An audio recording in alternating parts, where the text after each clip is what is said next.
Okay, this is another installment of unboxing videos.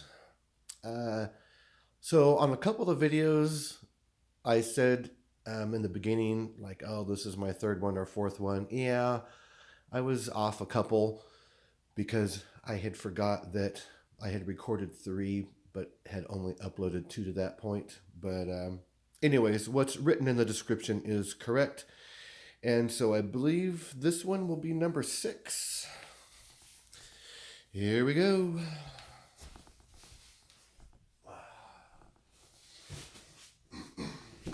I know what this one is because of its weight, and then I heard the noise it was making. Just moving it around a little bit. This one just came in about an hour ago, so it was good timing for the video. And look at what we have here. We have the CARC, whatever people normally call it, the green. This is the military paint that they paint on the vehicles. So I got this of the green because the green is used the most. But I don't think I've bought it yet, but I've also been looking for the like the brown. Um, you know what? I did find it. I just haven't ordered it yet. That's right. But yeah, so I'll be getting a can of the brown stuff as well.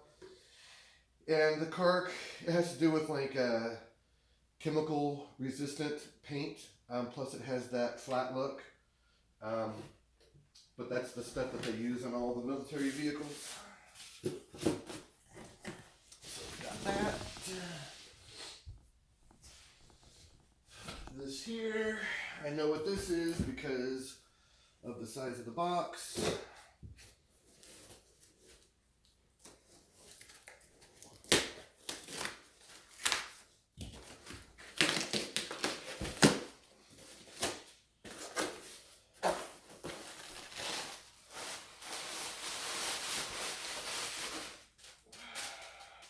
This is an important piece, for sure.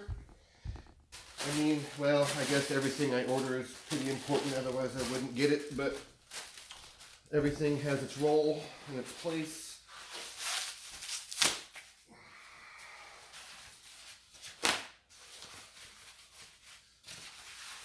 Very nicely wrapped up and secured. Props to the eBay guy for that. Whatever his name was.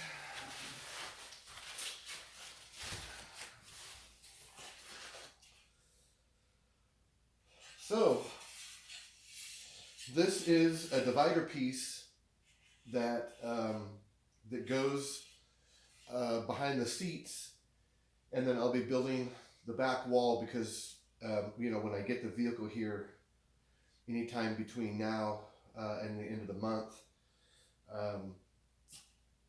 it's an open cab because when they demilitarize these vehicles, a lot of times they got to take off a bunch of stuff because it's bulletproof and it's probably Kevlar or whatever the case is. So it's an open cab, so I need to enclose it and probably, you know, probably be doing 1/4-inch aluminum for all of that because the bodies of the Humvees are all aluminum.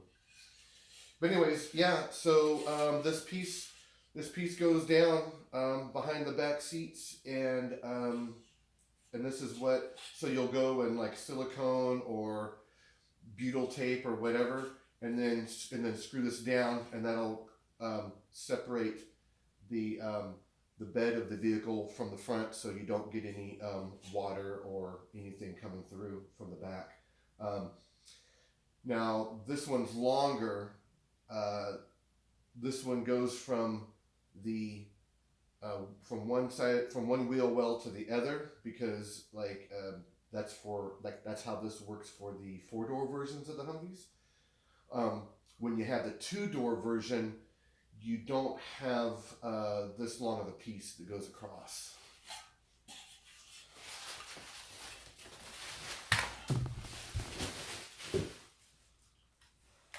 All right.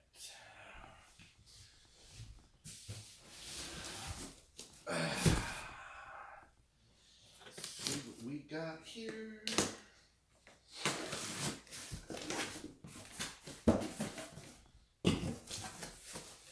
Okay, this is a very vital piece to all the electronics that are going to be in the Humvee. This is an extremely important piece right here. It's a sine wave inverter, and it's 2,000 watts, and that's RMS, so that's a continuous 2,000 watts. And yeah, so this takes the voltage. So the Humvees are 24 volts, but then you would just hook this up to one of the batteries, so that way you're getting 12 volts off of it. Although this thing is probably, you could actually probably just hook it to the 24 volts, which makes it better for having smaller wires. Because the higher the voltage, the smaller the wires you need. Input voltage, nope, it only goes to 15.5. So I just have to go off of one of the batteries. But yeah, so it's 2,000, and then the surge is 3. But this is a sine wave. So this is what you have to have when you have high quality electronics. Like I have that 4K 15.6 inch monitor that's in one of my other videos, and then I'm going to have a whole like legit computer system in there, and you have to have a clean power signal. So you have an inverter, a sine wave inverter. So so like this will be in the listing, it'll say pure sine wave. And then you have the others, it'll say modified sine wave. Modified sine wave is the cheap stuff. And what that does is you have a sine wave, a pure sine wave that goes like this. A modified sine wave is more like a square wave. So where it comes up, but then it's flat. And then it goes down, and then it's flat, and it goes up, and then it's flat, repeating. And so that's like a dirty power. So you can still use that to like power drills and things of that nature. But when it comes to electronics, you need a pure sine wave, and that's where this is extremely vital to all that, because you will, well, to be honest, I don't know what happens when you hook it up to a dirty power source. All I know is I don't want to find out, because it's not worth it. At the minimum, they won't run correctly. At the worst, it might actually ruin some stuff, like little components in there. Then your thing just stops working and it's dead. But yeah, so this is a brand new unit. Has 2 fans. Nice big terminals there. 1 outlet. And that's fine, you know. I'll have a splitter and stuff, because I'll have a few things that use AC power up in the front. But yeah, it even has a USB. And then it has like a remote, which I probably won't waste my time with that, but maybe I will, just because I can. But so basically this screen here that shows your power, like you can do a remote and it'll have like a screen that shows like some different aspects, like probably the temperature of it and like how hot it's running. Maybe it even shows you how many amps you're putting out. I don't exactly know what the display, but I do remember seeing those. So I think we are about out of time already. Yep, we got 20 seconds. So I'm going to go ahead and stop this right now, and then I'll make another one for the other 2 boxes.